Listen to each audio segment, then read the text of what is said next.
பிரியன் tailoring இன்ஸ்டிடியூட்ல இன்னைக்கு நம்மளோட designer Ashwini வந்து இதை மேக் பண்ணியிருக்காங்க. ஸ்மோக்கிங் ஒர்க் சொல்லி கொடுத்தது அழகா அவங்க இண்டிவிஜுவலா கட் பண்ணி சூப்பரா அழகா பண்ணியிருக்காங்க.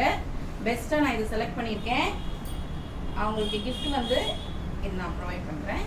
All the best Ashwini. ரொம்ப அழகா இருக்கு. சூப்பரா பண்ணிருக்கீங்க நீலாவதி. ஓகேவா? செகண்டா செலக்ட் பண்ணிருக்கு. இந்தாங்க. All the best. இன்னும் சூப்பரா நல்லா பண்ணணும். ஓகே? சரி, நம்ம டிசைனர் சூப்பரா பண்ணிருக்காங்க. அவங்களோட பேபிக்கு அழகா ஸ்மோக்கிங் அண்ட் பேண்ட் வச்சு அழகா பண்ணிருக்காங்க. செமையா. அவங்க third. All the best madam. Super. Nice. Okay, thank you.